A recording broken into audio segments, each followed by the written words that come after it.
ஃபர்ஐன ஜும்ஆவுடைய கடமையை நிறைவேற்றுவதற்காக சுன்னத்தான குறிப்பை நிறைவேற்றிவிட்டு அல்லாஹ்வை போலக்கூடிய இடத்திலே வந்து நேர காலத்துடன் அமர்ந்திருக்கின்றோம்.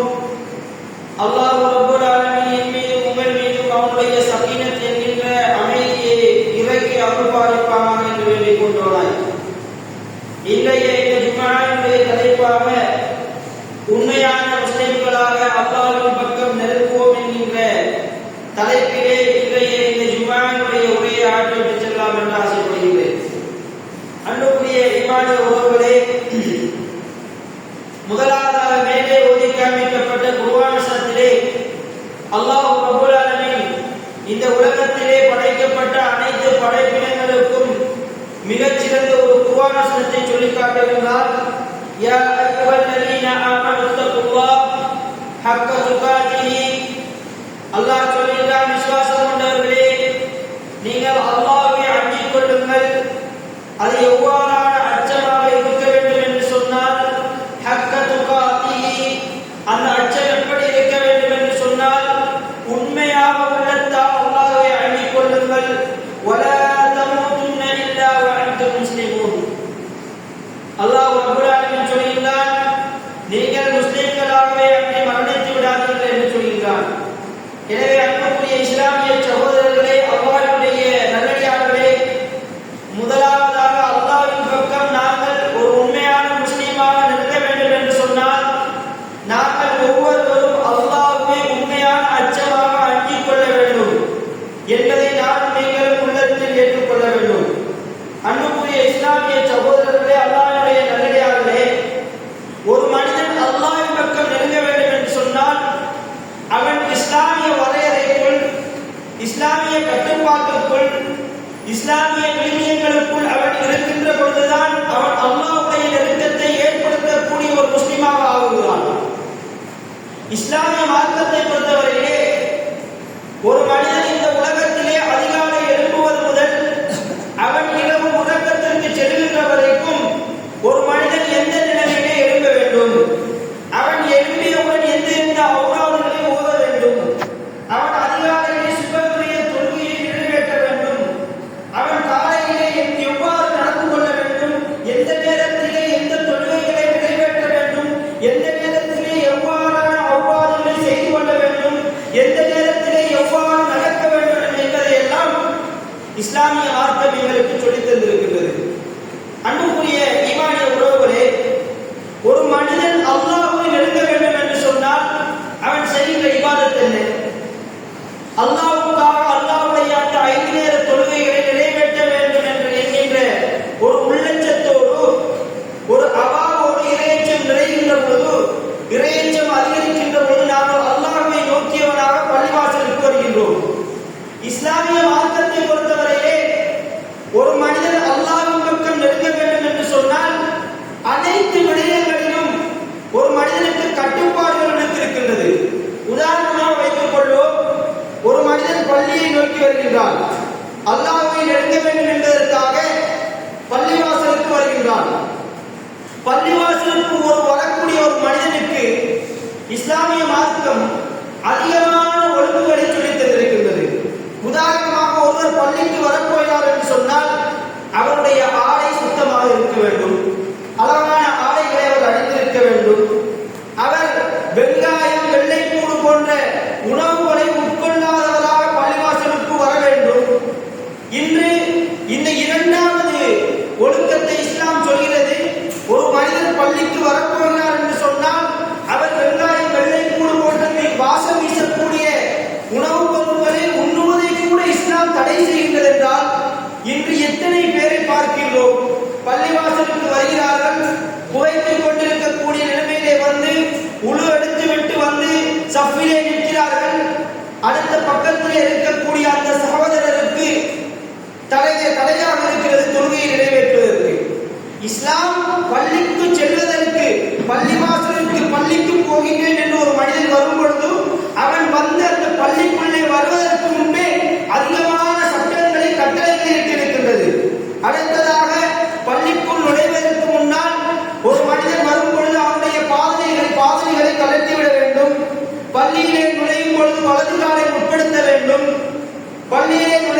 பள்ளிக்கென்று ரசூலுல்லாஹி ஸல்லல்லாஹு அலைஹி வஸல்லம் அவர்களுடைய ஹதீஸ்களிலே இருக்கக்கூடிய அவுராதுகளை ஓத வேண்டும். பள்ளிக்குள்ளே வரும் பொழுது ஏனைய முஸ்லிம்களுக்கு தொழுது கொண்டிருக்கக்கூடிய சகோதரர்களுக்கு சலாம் சொல்ல வேண்டும். இவ்வாறாக இஸ்லாமிய மார்க்கம் பள்ளியிலே வந்த பிறகு வேடிக்கையான வீணான கதைகளை விட்டு தூரமாக வேண்டும். இவ்வாறாக இஸ்லாமிய மார்க்கம் எங்களுக்கு சாதாரணமாக ஒரே ஒரு உதாரணம், பள்ளிக்கு வரக்கூடிய அல்லாஹ்வை நெருங்க வேண்டும் என்கின்ற ஒரு விடயத்திலே நாங்கள் அந்த நோக்கத்தை உடையவர்களாக வரும் பொழுது இத்துணை சட்டத்திட்டங்களை, இத்துணை இஸ்லாமிய விடுதியங்களை இஸ்லாமிய மார்க்கம் வைத்திருக்கின்றது. அன்புக்குரிய இஸ்லாமிய சகோதரர்களே, இன்று பள்ளிக்குள் வருபவர்கள் இஸ்லாத்தினுடைய சட்டத்திட்டங்களை கடைபிடித்தவர்களாக, இஸ்லாமிய விழுமியங்கள் அவர்களுடைய வாழ்க்கையிலே மாற்றத்தை ஏற்படுத்தியவர்களாக இன்று வருகிறார்களா என்கின்ற கேள்விக்கு விடை தெரியாதவர்களாகத்தான் அதிகமானவர்கள் பள்ளிவாசலுக்கு நுழைகிறார்கள். பள்ளிக்குள் வரக்கூடிய ஒருவர் பள்ளியிலே வந்துவிட்டோம், வீணான வேடிக்கையான விடயங்களை பேசுவதை விட்டும் தூரமாகிக் கொள்ள வேண்டும். அவர்களுடைய சத்தங்களை பள்ளிவாசல்கள் உயர்த்துவதை விட்டும் தூரமாகிக் கொள்ள வேண்டும். ஈமானிய உறவுகளே, இவ்வாறான கட்டுப்பாடுகள் எங்களுடைய வாழ்க்கையிலே இருக்கிறதா? இன்று நீங்கள் பாருங்கள், இந்த ஜும்ஆவுடைய தொழுகை முடிவடைந்தவுடன் சில சகோதரர்கள் அவர்களுடைய சத்தங்களை உயர்த்தி பேசுவார்கள். பள்ளியினுடைய இஸ்லாம் காட்டித் தந்த ஒழுங்குகளை பின்பற்றுகிறார்கள். அன்புக்குரிய இஸ்லாமிய சகோதரர்களே, அல்லாஹ்வுடைய நல்லடியார்களே, இன்னும் சிலர் வருவது பள்ளியை நோக்கி வருகிறார்கள். எதற்காக? இஸ்லாமிய கட்டுப்பாடுகளை எவ்வாறு அவர்களுடைய வாழ்க்கையை நடைமுறைப்படுத்துகிறார்கள் என்று பாருங்கள். இன்னும் சிலர் வருவது பள்ளியினுடைய மௌனவிடத்திலே குறைப்பிடிப்பதற்காக. அவர் என்ன செய்கிறார்? பள்ளிக்கு வருவதே அதற்காகத்தான். நான் தொழ வேண்டுமே, என்னுடைய கபரை நான் வெளிச்சமாக ஆக்க வேண்டுமே, நான் வெற்றி அடைய வேண்டுமே, அல்லாஹ்விடத்திலே கேட்கப்படக்கூடிய கேள்விகளுக்கு நான் விடை கூற வேண்டுமே என்ற நோக்கத்திற்காக வருவதில்லை. மாறாக பள்ளிக்கு வருவது பள்ளியினுடைய மௌலவியினுடைய விடயங்களை பார்ப்பதற்காக. பள்ளிக்கு வருவது நிர்வாகம் என்ன குறைகளை செய்கிறது, நிர்வாகம் எந்த விடயங்களிலே தவறுபடுகிறது, நிர்வாகத்திலே இருக்கக்கூடியவர்களை குறைபிடிக்க வேண்டும், குறை கூற வேண்டும் என்பதற்காக இன்று பள்ளிக்கு வருகிறார்கள். பள்ளிக்குள் வருகிறார்கள். அடுத்த சகோதரன் அவன் தொழுகையுடைய விடயத்திலே எவ்வாறு இருக்கிறான், அவனுடைய தொழுகை எவ்வாறு இருக்கிறது என்பதை பார்ப்பதற்காகவே இன்று பள்ளிக்குள் வருகிறார்கள். அன்புக்குரிய இஸ்லாமிய சகோதரர்களே, அல்லாஹ்வுடைய நல்லடியார்களே, பள்ளிக்குள் வருவதற்கு இஸ்லாமிய மார்க்கம் இத்தனை சட்டத்திட்டங்களை வைத்திருக்கின்றது. பள்ளிக்குள்ளே வந்துவிட்டோம், அல்லாஹ்வை நெருங்க வேண்டும் என்பதற்காக பள்ளிக்குள்ளே வந்துவிட்டோம். வந்து நாங்கள் தொழுகையை நிறைவேற்றுவதற்காக இருக்கிறோம். சஃபுகளுடைய விடயத்திலே நாங்கள் விடக்கூடிய சவால்கள். இஸ்லாமிய மார்க்கம் சஃபுகளை ஒழுங்கு செய்ய வேண்டும், சஃபுகள் எப்படி இருக்க வேண்டும் என்பதற்கு அதிகமான ஹதீஸ்களை சொல்லித் தந்திருக்கின்றது. எந்த அளவிற்கு இஸ்லாமிய மார்க்கம் சஃபுகளுக்கு முக்கியத்துவம் கொடுக்கிறது என்று சொன்னால், ரசூலுல்லாஹி ஸல்லல்லாஹு அலைஹி வஸல்லம் அவர்கள் அவர்களுடைய வாழ்க்கையிலே நடந்த அனைத்து போர்களிலும் சஹாபாக்களை அழைத்துக் கொண்டு செல்வார்கள். சஹாபாக்களுடன் செல்லும் பொழுது அந்த இடத்திலே தொழுகை நிறைவேற்ற வேண்டும், ஒரு போருக்கு தயாராக வேண்டும் என்று சொன்னால் அல்லாஹ்வுடைய தூதர் சஹாபாக்களை அழைத்து சஃபுகளாக நிற்க வைப்பார்கள். எந்த அளவிற்கு இஸ்லாம் சஃபுகளுடைய முக்கியத்துவத்தை கூறுகிறது என்று சொன்னால், போர்களில் கூட எப்பொழுது எதிரிகள் எங்களை தாக்குவார்கள், எப்பொழுது நாங்கள் கொல்லப்படுவோம் என்ற அச்சத்திலே இருந்து கொண்டிருக்கக்கூடிய வேளையில் கூட சஃபுகளுடைய ஒழுங்குகளை சஹாபாக்கள் கடைபிடித்திருக்கிறார்கள். அன்புக்குரிய இஸ்லாமிய சகோதரர்களே, ஈமானிய உறவுகளே, ஒரு நாள் ஒரு சஹாபாக்களில் சிலர் அல்லாஹ்வுடைய தூதர் ஸல்லல்லாஹு அலைஹி வஸல்லம் அவர்களை பார்த்து கேட்கிறார்கள், அல்லாஹ்வுடைய தூதரே, சஃபுகளுடைய ஒழுக்கங்களை பற்றி சொல்கிறீர்களே. ரசூலுல்லாஹ் சொல்கிறார்கள் சஹாபாக்களை பார்த்து, நீங்கள் சஃபுகளை சீர் செய்து கொள்ளுங்கள், மலக்குமார்கள் அல்லாஹ்விடத்திலே எவ்வாறு சஃபுகளை சீராக வைத்திருப்பார்களோ அதே போன்று நீங்கள் சஃபுகளை வைத்துக் கொள்ளுங்கள் என்று அல்லாஹ்வுடைய தூதர் ஸல்லல்லாஹு அலைஹி வஸல்லம் அவர்கள் சஹாபாக்களை பார்த்து சொல்லும் பொழுது சஹாபாக்கள் கேட்கிறார்கள், அல்லாஹ்வுடைய தூதரே, மலக்குமார்கள் அல்லாஹ்விடத்தில்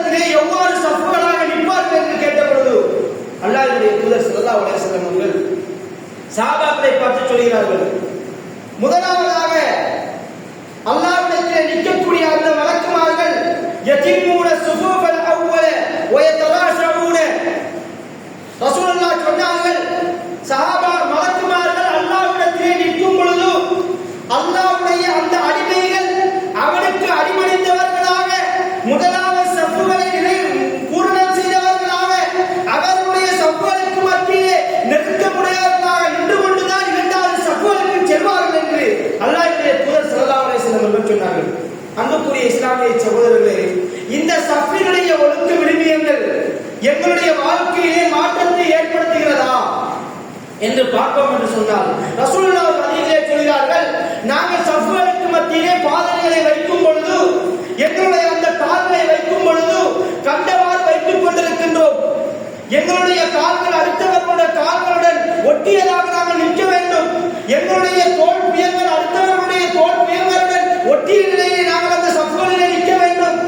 எவரொருவர் ரசூலுல்லாஹ் ஹதீஸிலே சொல்கிறார்கள், எவருடைய கால் பாதங்கள் சற்று அகன்றதாக நிற்கும் பொழுது சிறிய ஆட்டுக்குட்டி அந்த இடைவெளிக்கு மத்தியினால் செல்லுகின்ற அளவுக்கு இடைவெளி இருக்குமாக இருந்தால் அந்த இடைவெளி மூலமாக ஷைத்தான் உள்நுழைந்து அவர்களுடைய தொழுகைகளை சீர்குலைப்பான் என்று ரசூலுல்லாஹி ஸல்லல்லாஹு அலைஹி வஸல்லம் அவர்கள் ஹதீஸிலே சொல்கிறார்கள். அன்புக்குரிய இஸ்லாமிய சகோதரர்களே, அல்லாஹ்வுடைய நல்லடியார்களே, சமநிலை பேணக்கூடிய இஸ்லாமிய மார்க்கம் ஒரு மனிதனுடைய வாழ்க்கையிலே அவன் அல்லாஹ்வை நெருங்க வேண்டும் என்று சொன்னால் அவனுடைய வாழ்க்கை முழுவதும் எந்த விடயத்தை எடுத்துக் கொள்ளுங்கள், இஸ்லாமிய கட்டுப்பாடுகள் வந்திருக்கின்றது. நீங்கள் தொழக்கூடிய விடயமா, உணவு உண்ணக்கூடிய விடயமா, ஆடை அணியக்கூடிய விடயமா, மனசுல கூடத்திற்கு செல்லக்கூடிய விடயமா, அமரக்கூடிய விடயமா, எவ்வாறு ஆடைகளை உயர்த்த வேண்டும், எவ்வாறு மனசுல கழிக்க வேண்டும் என்பதையெல்லாம் இஸ்லாமிய சட்டதிட்டங்களுக்குள் வந்திருக்கின்றது. அன்புக்குரிய இஸ்லாமிய சகோதரர்களே, அல்லாஹ்வுடைய நல்லடியார்களே, இன்று இந்த சஃப்புகளுக்கு நாங்கள் கொடுக்கக்கூடிய முக்கியத்துவம், முதலாவது சஃப் நிறைவடையாத நிலையிலே இரண்டாவது சஃப்புகளை ஆரம்பிக்கிறார்கள். ஆனால் மலக்குமார்கள் சுவனத்தினுடைய அந்த சொந்தக்காரர்கள் அவர்கள் அல்லாஹ்விடத்திலே நிற்கும் பொழுது ரசூலுல்லாஹ் சொல்கிறார்கள், அவர்கள் முதலாவது சஃப்பை நிறைவேற்றிய பிறகுதான், முதலாவது சஃப் பரிபூரணம் அடைந்த பிறகுதான் இரண்டாவது சஃப்புக்கு செல்வார்கள் என்று அல்லாஹ்வுடைய தூதர் ஸல்லல்லாஹு அலைஹி வஸல்லம் அவர்கள் சொன்னார்கள். அன்புக்குரிய இஸ்லாமிய சகோதரர்களே, இன்னும் சிலருடைய மனோநிலை எவ்வாறு இருக்கிறது தெரியுமா? நான் இன்னொருவருடன் சண்டை, நான் இன்னொருவருடன் வாய்த்திருக்கும், நான் சஃப்புகளுக்கு வந்திருக்கின்றேன், நான் தொழுவதற்காக அல்லாஹ்வை நெருங்க வேண்டும் என்பதற்காக அல்லாஹ்வுடைய மாளிகைக்கு வந்திருக்கின்றேன். வந்து பார்க்கின்றேன், சஃப்புகளுடைய ஒரு ஓரத்திலே என்னுடன் கோபித்துக் கொண்டிருக்கக்கூடிய அந்த மனிதன் நின்று கொண்டிருக்கின்றான். ஈமானிய உறவுகளே, அல்லாஹ்வை நெருங்க வேண்டும் என்பதற்காக பள்ளிவாசலுக்கு வருகின்றோம். பக்கத்திலே நிற்கக்கூடிய அந்த மனிதர் எனக்கு கோபக்காரர் என்று தெரிந்தவுடன் நாங்கள் அந்த சஃப்பை பரிபூரணம் அடையாமல் அடுத்த சஃப்பிற்கு செல்கின்றோம். எந்த அளவுக்கு அல்லாஹ்வை நெருங்குவதற்காக ஒரு மனிதன் எத்தனிக்கின்றான் பாருங்கள். அன்புக்குரிய இஸ்லாமிய சகோதரர்களே, அல்லாஹ்வுடைய நல்லடியார்களே, அல்லாஹ் ரப்பல் ஆலமீன் இவ்வாறான நிலையிலே ஒரு மனிதன் புறமுதுகு காட்டிக் கொண்டு பின்னால் செல்லுவான் என்று சொன்னால் ரசூலுல்லாஹ் சொன்னார்கள், இபாதுல்லாஹ் லா தஸூபூன சுஹுஃபக்கும் அவ் லா யுகாலிஃபு அல்லாஹ் பைன வுஜூஹக்கும். அல்லாஹ் ரப்பல் ஆலமீன் அவ்வாறு புறமுதுகு காட்டிக் கொண்டு செல்கிறார்களே, அவர்களுடைய அந்த முகங்களை மறுமையுடைய நாளையிலே ஏறெடுத்து பார்க்க மாட்டான் என்று அல்லாஹ்வுடைய தூதர் ஸல்லல்லாஹு அலைஹி வஸல்லம் அவர்கள் சொன்னார்கள். அன்புக்குரிய இஸ்லாமிய சகோதரர்களே, அல்லாஹ்வுடைய நல்லடியார்களே, இரண்டு விடயங்கள்.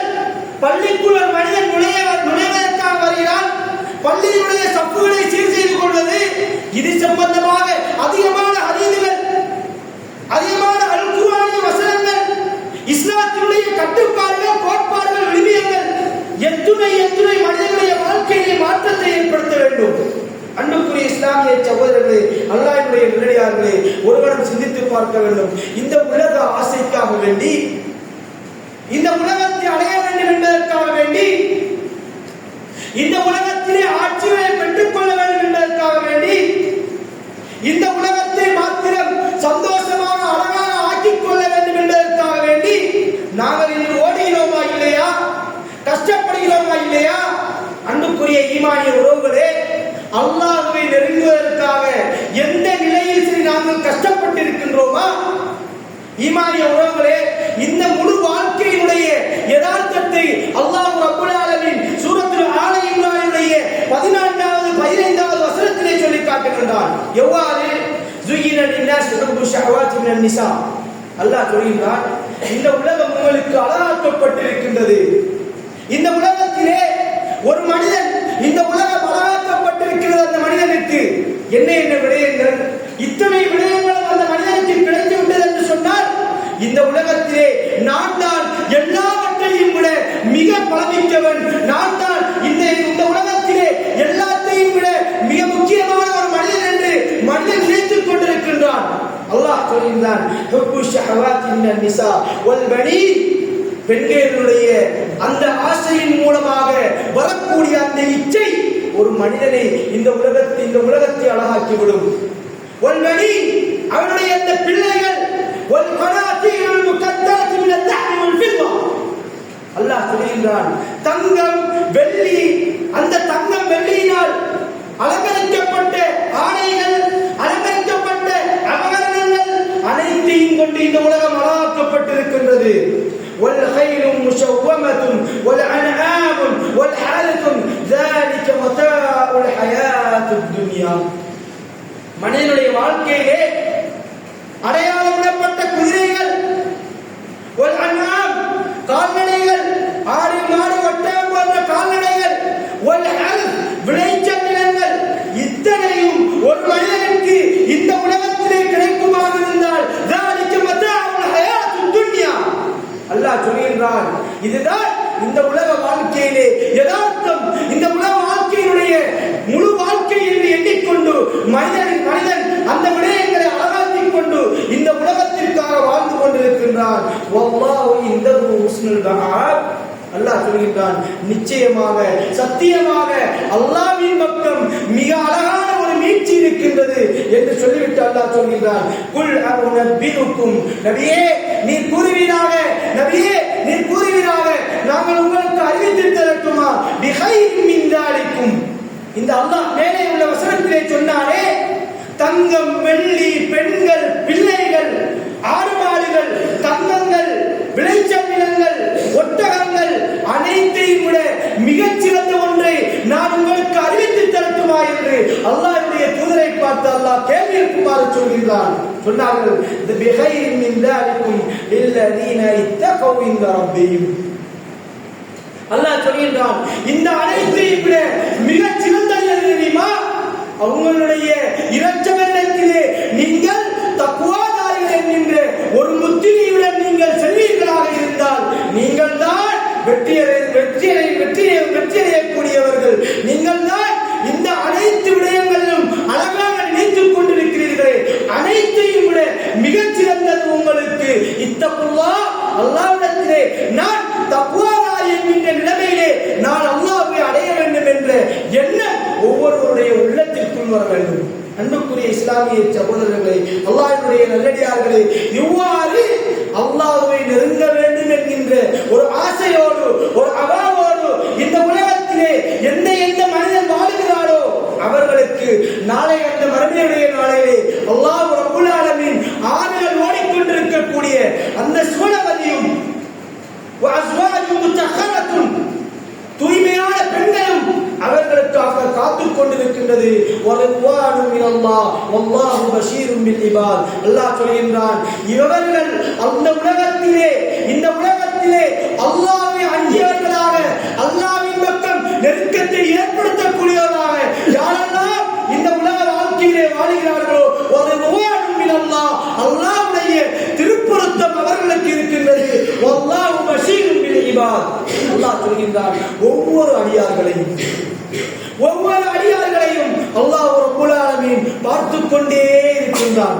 இந்த அடியான் இந்த வேளையிலே என்ன செய்து கொண்டிருக்கின்றான்? அல்லாஹ்வுக்கு வரம்பு மீறுகிற செயல்களை செய்கிறானா, அல்லாஹ்வுக்கு கட்டுப்படக்கூடிய செயல்களை செய்கிறானா என்று அல்லாஹ் ரப்பல் ஆலமீன் ஒவ்வொரு நொடி பொழுதும் எங்களை கண்காணித்தவனாக இருந்து கொண்டிருக்கின்றான். அன்புக்குரிய இஸ்லாமிய சகோதரர்களே, அல்லாஹ்வுடைய நல்லடியார்களே, எங்களுடைய வாழ்க்கையிலே, எங்களுடைய இந்த உலக வாழ்க்கையிலே நாங்கள் ஒவ்வொரு நொடியும் அல்லாஹ்வை நெருங்கக்கூடிய இபாதத்து விடயங்களை, அல்லாஹ்வை நெருங்கக்கூடிய நல்ல விடயங்களை, ரசூலுல்லாஹி ஸல்லல்லாஹு அலைஹி வஸல்லம் அவர்கள் காட்டித் தந்த விடயங்களை எங்களுடைய வாழ்க்கையிலே எடுத்து நடக்கக்கூடிய நன்மக்களாக ஆக வேண்டும். அன்புக்குரிய இஸ்லாமிய சகோதரர்களே, அல்லாஹ்வுடைய நல்லடியார்களே, இந்த உலக வாழ்க்கையினுடைய யதார்த்தம், 1,00,000 ரூபாய் நாங்கள் முதலீடு செய்து அந்த 1,00,000 ரூபாய்க்காக வேண்டி எங்களுக்கு 20,000 ரூபாய் லாபம் வருமாக இருந்தால் ஒரு தொழிலிலே நாங்கள் எந்த அளவுக்கு முயற்சி எடுப்போம்?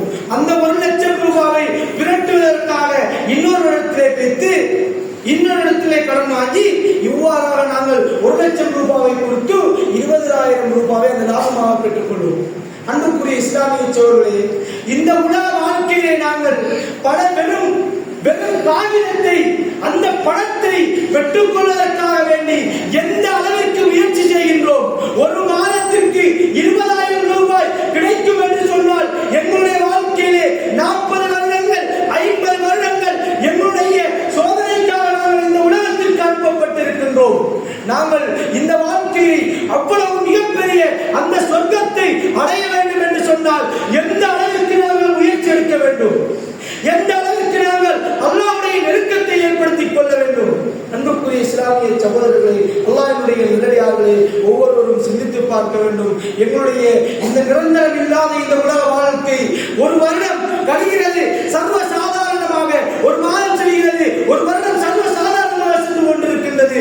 மறுமையுடைய அடையாளங்களாக இருக்குமோ தெரியவில்லை. ரசூலுல்லாஹ் சொன்னார்கள், காலங்கள் சுருங்கிக் கொண்டே செல்லும் என்று சொன்னார்கள். மறுமையுடைய அடையாளங்கள் ஒன்றாக இருக்குமோ நாங்கள் வாழ்ந்து கொண்டிருக்கக்கூடிய இந்த காலங்கள் தெரியவில்லை. அன்புக்குரிய இஸ்லாமிய சகோதரர்களே, அல்லாஹ்வுடைய நல்லடியார்களே, ஈமானிய உறவுகளே, எங்களுடைய வாழ்க்கையை அல்லாஹ்வுடைய நெருக்கத்தை ஏற்படுத்தக்கூடிய மனிதர்களாக ஆக்கி இந்த உலகத்திலும் மறு உலகத்திலும் வெற்றி பெறக்கூடிய மனிதர்களாக ஆக்குவதற்கு எல்லாம் உள்ள ரப்பல் ஆலமீன் எனக்கும் உங்களுக்கும் அருள்பாலிப்பானாக என்று கேட்டு முதலாவது உரையை நிறைவு செய்கிறேன். வாஹிரு தஅவானா அல்ஹம்துலில்லாஹி ரப்பில் ஆலமீன்.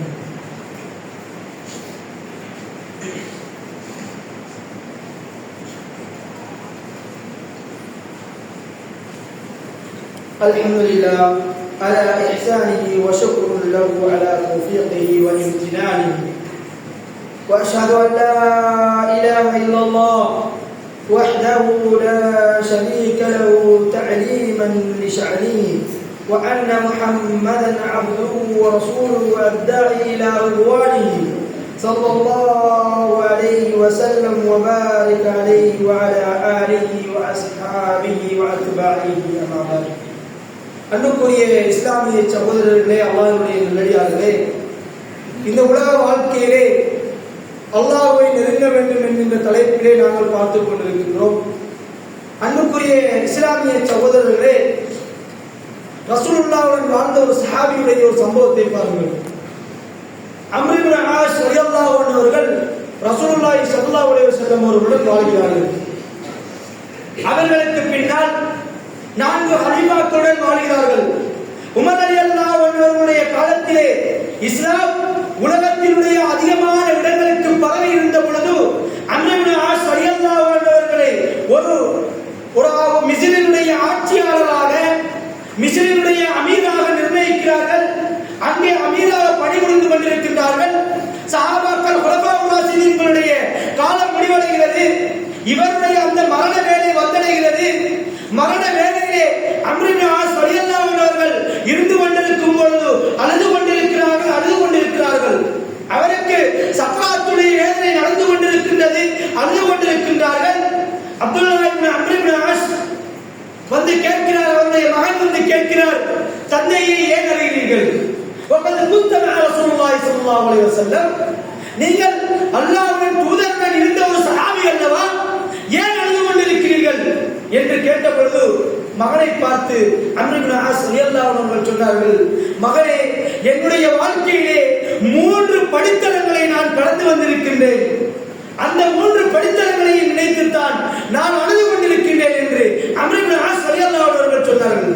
என்ன தந்தையே என்று கேட்டபொழுது அம்ர் இப்னு ஆஸ் ரலியல்லாஹு அன்ஹு அவர்கள் சொன்னார்கள், நான் இஸ்லாத்திற்கு வருவதற்கு முன்பு என்னுடைய நோக்கம், முதலாவது நோக்கம் என்னவாக இருந்தது என்று தெரியுமா? நான் என்னுடைய வாழ்க்கையிலே அல்லாஹ்வுடைய தூதரை கொலை செய்ய வேண்டும் என்கின்ற நோக்கத்தில் தான் நான் காவிராக இருக்கும் பொழுது இஸ்லாத்திற்கு வருவதற்கு முன்னால் நான் இருந்தேன். அப்படிப்பட்ட ஒரு நோக்கத்தில் இருந்தேன். அந்த நிலையிலே என்னுடைய மரணம் வந்திருக்குமாக இருந்தால் நிச்சயமாக சத்தியமாக நான் ஒரு நரகத்திற்கு சொந்தக்காரனாக நரகத்திற்கு செல்லக்கூடியவராக இருந்திருப்பேன் என்று எண்ணி நான் அழுது கொண்டிருக்கின்றேன். இரண்டாவது கட்டம் அம்ர் இப்னு ஆஸ் ரலியல்லாஹு அன்ஹு சொன்னார்கள், இஸ்லாம் என்னை வந்தடைந்த பொழுது, இஸ்லாம் என்னுடைய உள்ளத்திற்குள் வந்தடைந்த பொழுது, என்னுடைய வாழ்க்கையிலே என்னுடைய பிள்ளைகளை விட என்னுடைய பெற்றோர்களை விட அனைத்தையும் விட எனக்கு மிக நேசத்துக்குரிய ஒரு மனிதராக அல்லாஹ்வுடைய தூதர் ஸல்லல்லாஹு அலைஹி வஸல்லம் அவர்கள் இருந்தார்கள். நான் இஸ்லாத்திற்கு முன்னால் என்னுடைய நோக்கம் அல்லாஹ்வுடைய தூதரை கொலை செய்ய வேண்டும் என்ற நோக்கத்தில் நான் இருந்தேனே. அதனால் இஸ்லாம் என்னுடைய உள்ளத்திற்குள் வந்த பிறகு நான் அல்லாஹ்வுடைய தூதரை நிமிர்ந்து கூட பார்த்ததில்லை. அல்லாஹ்வுடைய தூதருடைய கண்ணியத்தின் காரணமாக. அன்புக்குரிய இஸ்லாமிய சகோதரர்களே, மூன்றாவது படித்தரத்தை சொல்கிறார்கள். இன்று அந்த நிலையிலே நான் ஆட்சி அதிகாரங்கள் என்னை வந்தடைந்திருக்கின்றது. மிஸ்ரினுடைய ஆட்சியாளராக இருந்து கொண்டிருக்கின்றேன். இன்று இந்த உலக வாழ்க்கையிலே அதிகமான ஏராளமான செழிப்புக்கள் எங்களை வந்தடைந்திருக்கின்றது. நான் இந்த நிலையிலே மரணித்து விட்டேன் என்று சொன்னால் அல்லாஹ் ரப்பல் ஆலமீன் இந்த ஆட்சியை பற்றி, இந்த செல்வங்களை பற்றி, இந்த அரசாட்சியை பற்றி நீ எவ்வாறு ஆட்சி செய்தாய் என்றெல்லாம் அல்லாஹ் கேள்வி கேட்டு காத்துக் கொண்டிருக்கின்றானே, எவ்வாறு நான் பதில் கூறப் போகின்றேன் என்று எண்ணி நான் அழுது கொண்டிருக்கின்றேன் என்று அம்ர் இப்னு ஆஸ் ரலியல்லாஹு அன்ஹு சொன்னார்கள். அன்புக்குரிய இஸ்லாமிய சகோதரர்களே, இன்று இந்த உலக வாழ்க்கையிலே இன்று நவீனத்தை நாங்கள் அடைந்து கொண்டு இன்று நவீனத்தினுடைய உச்சத்திலே இருந்து கொண்டு வாழ்ந்து கொண்டிருக்கின்றோம். எங்களிடத்திலே எத்துணை கேள்விகள் கேட்க அல்லாஹ் ரப்பல் ஆலமீன் காத்துக் கொண்டிருக்கின்றான். அவ்வாறான எங்களுடைய வாழ்க்கையினுடைய முழு வாழ்க்கையினுடைய கேள்விகளுக்கு நாங்கள் பதில் கூறுவதற்கு தயாரான நிலையில் இருந்து கொண்டிருக்கின்றோமா? அன்புக்குரிய இஸ்லாமிய சகோதரர்களே, அல்லாஹ்வுடைய நல்லடியார்களே, இன்று நவீனம் எங்களை வந்தடைந்திருக்கின்றது. எந்த அளவிற்கு நவீனத்தினுடைய உச்சத்தை நாங்கள் அடைந்து கொண்டு சென்று கொண்டிருக்கின்றோமோ அந்த அளவிற்கு எங்களிடத்திலே ஃபித்னா வளர்ந்து கொண்டே சென்று கொண்டிருக்கின்றது. ரசூலுல்லாஹி ஸல்லல்லாஹு அலைஹி வஸல்லம் அவர்கள் சொன்னார்கள், எந்த அளவிற்கு ஃபித்னா மனிதனை வந்தடையும் என்று சொன்னால் கமூஜுல் பஹர். ரசூலுல்லாஹ் சொன்னார்கள், கமூஜுல் பஹர், ஒரு கடலினுடைய அலை எவ்வாறு அடிக்கின்றதோ அந்த அளவிற்கு மனிதனிடத்திலே நவீனத்தை அவன் அடையும் பொழுது அவனிடத்திலே ஃபித்னா வந்து கொண்டே இருக்கும். நேற்று ஒரு ஃபித்னா நடந்திருக்கும்.